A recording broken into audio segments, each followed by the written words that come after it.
আল্লাহ পাকের বিশাল ঐশী গ্রন্থ আল কোরআন থেকে উপস্থাপন করেছে ছোট্ট ছোট্ট দুটো আয়াতে কারিমা, পাশাপাশি রেখেছে আমার রাসূলুল্লাহ হাবিবুল্লাহর মুখ নিঃসৃত ছোট্ট একটি অগণিত অসংখ্য হাদিসের ভিতরে ছোট্ট একটি হাদিস পাক। আমার আল্লাহ যদি চান অল্প সময়ের ভিতরে এরই উপরে আলোকপাত করার চেষ্টা করব। প্যারা হাজিরিনে মজলিস, আল্লাহ পাক 18,000 মখলুকাতকে বানালেন। কত? 18,000 মখলুকাতকে আল্লাহ পাক বানালেন। এই 18,000 মখলুকাতের ভিতরে অনেক হিংস্র, অনেক বড় বড় প্রাণীকেও আল্লাহ বানালেন। যেমন হিংস্র প্রাণীর ভিতরে বাঘ, সিংহ, হাতি ইত্যাদি ইত্যাদি বানালেন।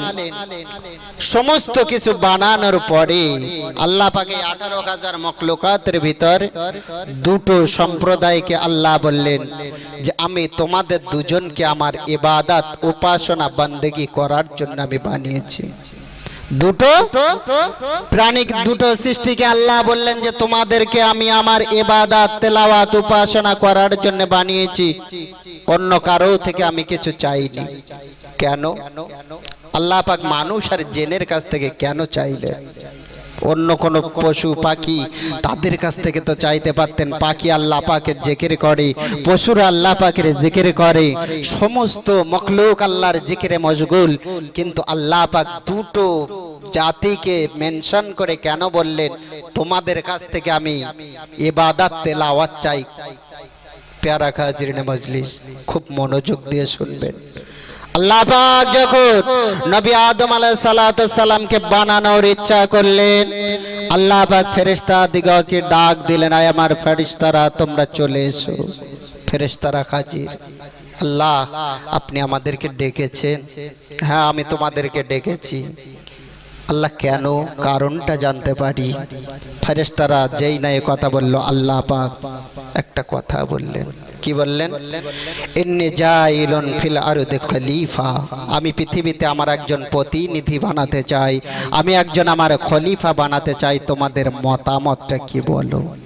তোমাদের মতামতটা জানতে চাই। ফেরেশতারা উত্তর দিয়েছিল, আল্লাহ আমরা তো ইবাদত তেলাওয়াত করার জন্য যথেষ্ট, আমরা সব সময় আপনার গুণগান গুণকীর্তন করতে ব্যস্ত আছি। আল্লাহ তবু কেন আপনি মানুষকে বানাবেন? আল্লাহ বলেছিল ইন্নী জাইলু, আল্লাহ বলেছিল আমি যা জানি, লাউ আলামুনা মা তা'লামুন, আমি যা জানি তোমরা তা জানো না। আল্লাহ তাই আল্লাহ বলছে হ্যাঁ আমি যেটা জানি সে জ্ঞান তোমাদের নেই। আল্লাহ পাক সর্বপ্রথমে একজন ফেরেশতাকে বানালেন, হযরত ফেরেশতা জিবরিল আমিনকে বানালেন। ফেরেশতা জিবরিল আমিনের বয়স 1000 বছর। আল্লাহ পাক আর একজন জলিল কদর ফেরেশতাকে বানালেন, নাম হলো তার হযরত ইসরাফিল। ইসরাফিলের 1000, হযরত জিবরিল আমিনের 2000। আল্লাহ পাক আর একজন ফেরেশতাকে বানালেন, নাম হলো তার মালাকুল মাউত আজরাইল। আজরাইলের 1, ইসরাফিলের 2, হযরতে জিবরিল আমিনের 3000 বছর। এমনি করে করে আল্লাহ পাক প্রত্যেক 1000 বছর পর পর একজন করে জলিল কদর ফেরেশতা আল্লাহ পাক একজন করে ফেরেশতাকে বানাতে লেগেছেন। 1000 বছর পর পর আল্লাহ পাক একজন করে জলিল কদর মশহুর বড় বড় ফেরেশতাদেরকে বানাচ্ছেন। যেই না হযরতে ফেরেশতা জিবরিল আমিন তৈরি হয়ে গেল, যেই না হযরতে ফেরেশতা জিবরিল আমিন তৈরি, জিবরিল আমিন যখন সৃষ্টি হয়েছে তখন থেকে নিয়ে আল্লাহ পাকের গুণগান, আল্লাহ পাকের তাসবিহ, আল্লাহ পাকের হামদ, আল্লাহ পাকের সানা, আল্লাহ পাকের প্রশংসায় ব্যস্ত হয়ে গেলেন। 1000 বছর ধরে আল্লাহ পাকের ইবাদত তেলাওয়াত করেই যাচ্ছে। যেই সৃষ্টি সিজদায় পড়ে গেল, আল্লাহ পাকের গুণগান, আল্লাহ পাকের গুণকীর্তন, সানা, হামদ সমস্ত কিছু করতে ব্যস্ত। একদিন अल्लाह पाक फरिश्ता जिब्रील अमीन के बोले पठालेन फरिश्ता जिब्रील खामोश फरिश्ता जिब्रील आज तुम्हारे इबादत करते হবে না फरिश्ता जिब्रील बंद करे दाओ फरिश्ता जिब्रील আর লাগবে না আল্লাহ পাকের কথা শুনে ফরিশ্তা জিবরিল বলে আল্লাহ আপনি যে আমাকে বানালেন আমাকে বানানোর পর থেকে নিয়ে আজ পর্যন্ত আমি একটুখানি সময়ের জন্য আপনার ইবাদত থেকে গাফিল হইনি ও রব্বুল আলামিন আল্লাহ পাক আমি জানতে চাই আমার মর্তবাটা আমার দরজাটা আমার তবকাটা আল্লাহ আপনার দরবারে কতটা হয়েছে আমি ফরিশ্তা জিবরিল একটু জানবো এতদিন তো ইবাদত করেছি এতদিন আপনার গুণগান গুণকীর্তন করে আসছি আল্লাহ আমার দরজাটা আল্লাহ আমার স্তরটা কতটা হয়েছে আল্লাহ আমি একটু জানতে চাই জানতে যাচ্ছেন আল্লাহ বলছে ফেরেশতা জিবরিল প্রয়োজন নেই জানার দরকার নেই একজন ছাত্র যখন পরীক্ষা দেয় অনেক আশায় থাকে যে আমার নিশ্চয়ই এবারে রেজাল্টটা ভালো হবে ঠিক তদ্রূপ ফেরেশতা জিবরিল আল্লাহ পাকের দরবারে কাকুতি মিনতি করছে আল্লাহ আমাকে একটু আপনি জানান না আমার মর্যাদাটা কতটা হলো আমি যে এতদিন আপনার ইবাদত তেলাওয়াত গুণগান গুণকীর্তন করলাম আল্লাহ আমার মর্যাদাটা আপনি একটু বলুন আমি শুনতে চাই ও ফেরেশতা জিবরিল একান্ত যখন তুমি নাচন হয়েছো ও ফেরেশতা জিবরিল যখন তোমার শোনার এতই প্রয়োজন শুনে রেখে দাও তুমি যা ইবাদত করেছো তুমি যা তেলাওয়াত করেছো তুমি যা গুণকীর্তন করেছো আমার আখিরি জামানার নবী আমার আখিরি জামানার নবীর উম্মতদের একটা সাধারণ উম্মত যে হবে ওই সাধারণ উম্মতের এক রাতের ইবাদত আর তোমার হাজার বছর ইবাদতের থেকে আমার ওই আখিরি নবীর সাধারণ উম্মতের নেকির পাল্লাটা ভারী হয়ে যাবে একবার জোরে বলুন তুমি যে 1000 বছর ইবাদত করলে তার থেকে আমার আখিরি জামানার নবীর একটা সাধারণ উম্মতের এক রাতের ইবাদতটা তার থেকে বেশি হয়ে যাবে হযরত ফেরেশতা জিবরিল আমিনের মনটা বিষণ্ণ মলিন হয়ে গেল আল্লাহ আমি এতদিন ইবাদত করলাম আর তারা এক রাত ইবাদত করবি আমাদের থেকে তাদের বেশি হবে ও ভাইজানেরা আল্লাহ নবী আল্লাহ রাসূল বলেন আল্লাহ নবী আদম শফিউল্লাহ কে বানালেন হযরত নবী দাউদ কে বানালেন হযরত নবী সুলাইমান কে আল্লাহ বানালেন হযরত নবী ইব্রাহিম খলিলুল্লাহ কে বানালেন হযরত নবী मूसा কলিমুল্লাহ কে বানালেন হযরত নবী ঈসা রূহুল্লাহ কে বানালেন ও আমার গুনাহগার উম্মতেরা আমি নবী মুহাম্মদুর রাসূলুল্লাহ আল্লাহ পাক আমাকে এতটা মহব্বত করে আমাকে এতটা ভালোবাসে প্যার করে আমার গুনাহগার উম্মতেরা আল্লাহ পাকের জান্নাতে বেশি বেশি থাকবে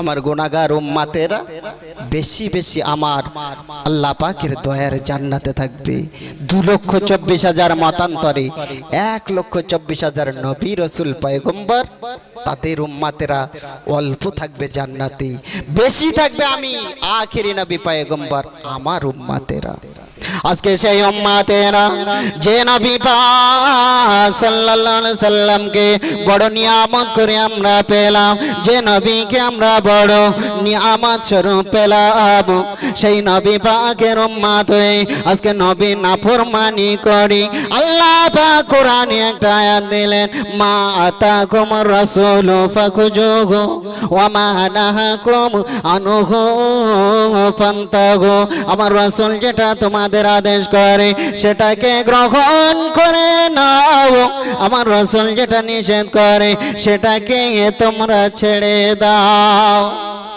আমার রাসূল যেটা আদেশ দিচ্ছে তোমাদের সেটাকে তোমরা গ্রহণ করো ওই কাজটা তোমরা করো আমার রাসূল যেটা নিষেধ করে সেটাকে ছেড়ে দাও বর্তমান যুগ সন্ধিক্ষণে দেখতে পাওয়া যায় এত পরিমাণে আমরা গুনাহে নিমজ্জিত হয়ে গিয়েছি, এত পরিমাণে আল্লাহ আল্লাহ রসুলের নাফরমানি করছি, এই আয়াতটাকে আমরা ছেড়ে দিয়েছি, এই আয়াতটাকে ভুলতে বসেছি, ভুলে গেলাম।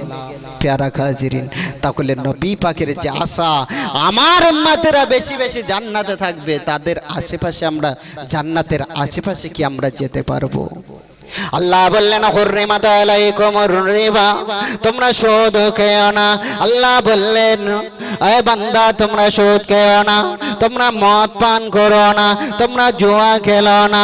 এ আমার বান্দা বান্দিরা, এর ভিতরে কি খারাপি আছে আমি আল্লাহ জানি জানি জানি। এগুলো তোমাদিগকে ধ্বংস করবে, এগুলো তোমাদিগকে ধ্বংস করে জাহান্নামে নিয়ে যাবে। যে জাহান্নামের বর্ণনা আমার নবী পাক সাল্লাল্লাহু আলাইহি ওয়াসাল্লাম দিতে যে বললেন, ও বাবা সাহাবারা, আমি রাসূলুল্লাহ হাবিবুল্লাহ মেরাজের রাত্রিতে দেখে আসলাম, আমি মেরাজের রাত্রে দেখে আসলাম আল্লাহ পাকের 7টা জাহান্নাম, আল্লাহ পাকের 8টা জাহান্নাম আমি নবী সচক্ষে দেখে এসেছি। ও বাবা সাহাবারা, জাহান্নামে বিভীষিকা কথা আমি আর কি বলবো গো। জাহান্নামে বিভীষিকাটা শোনো, জাহান্নামের গর্তের পরিধিটা শোনো। যদি পৃথিবীর জমিন থেকে জাহান্নামের উপর থেকে একটা পাথর ছাড়া হয়, ওই পাথরটা গড়াতে গড়াতে গড়াতে গড়াতে 70,000 বছর লেগে যাবে জাহান্নামের তলদেশে পৌঁছাতে। সুবহানাল্লাহ। জাহান্নামের তলদেশে পাথরটা পৌঁছাবে 70,000 বছর ধরে। তাহলে আমি আপনি যদি নাফরমানি করি, ওই জাহান্নামে আমাকে আপনাকে থাকতে হবে। নবী বড় আশাবাদী, আমার সাহাবারা সমস্ত নবীদের থেকে আমার উম্মতেরা বেশি বেশি জান্নাতি হবে। কিন্তু এত পাপে নিমজ্জিত আমরা, আল্লাহর নবীর আওতায় আমরা আসতে পারবো? এই আশা আমাদের আছে? আমরা হলাম যত খারাপ কাজ এই আখিরি জামানার নবীর উম্মতদের, মদ জুয়া আপনার সমস্ত রকম খারাপ কাজ আমাদের দ্বারা যদি হয়, তাহলে সে বিপদ মুসিবতের শেষ নেই। আমার রাসূলুল্লাহ হাবিবুল্লাহ হাদিস পাকের ভিতরে জানিয়ে দিলেন, আউয়ালু মানজিলুম মানাজিলাল কবর, আখিরাতের প্রথম মঞ্জিল হলো কবর। আমাদের পিছনে কবরস্থান নিয়ে বসে আছে। পৃথিবীর জমিনে হাসি খেলা, পৃথিবীর জমিনে ঠাট্টা তামাশা, পৃথিবীর জমিনে আরাম আয়েশ, আমরা অনেক নিয়ে ব্যস্ত আছি। ও ভাইয়ানেরা, যদি আপনার সে চোখ থাকতো, আল্লাহ পাক যে অন্তরের চক্ষু দিলেন, এই চোখ যদি আমার আপনার থাকতো, কবরের অবস্থাটা যদি আমি আপনি দেখতে পেতাম, তাহলে আমরা আর বেহুদার মতো ঘুরে বেড়াতে পারতাম না, দুনিয়ায় হাসি খেলায় মত্ত থাকতে পারতাম না, দুনিয়ায় আর আরাম বিলাস করতে পারতাম না। আল্লাহ নবী আল্লাহ রসুল বলেন, বাবা সাহাবারা, আমি নবী যদি ইচ্ছা করতাম কবরের আযাবটা আমি দেখাতাম। ও বাবা সাহাবারা, আমি নবী দেখাই না, একটাই মাত্র কারণ আমি নবী দেখাতে পারি না। পৃথিবীর মানুষেরা তারা তাদের আত্মীয় স্বজনদের, পৃথিবীর মানুষেরা তারা তাদের বাপ মায়েদের আর জীবনে দাফন করবে না। আমি রাসূলুল্লাহ ওই জন্য কবরের আযাবটা দেখাই না। এই জন্য কবরের আযাব আমি রাসূল দেখাই না, দেখালে আমি দেখাতে পারতাম। প্যারা হাজিরিনে মজলিস, কতটা আমরা আল্লাহ থেকে, আল্লাহর নবী থেকে গাফেল হয়েছে একবার চিন্তা করুন।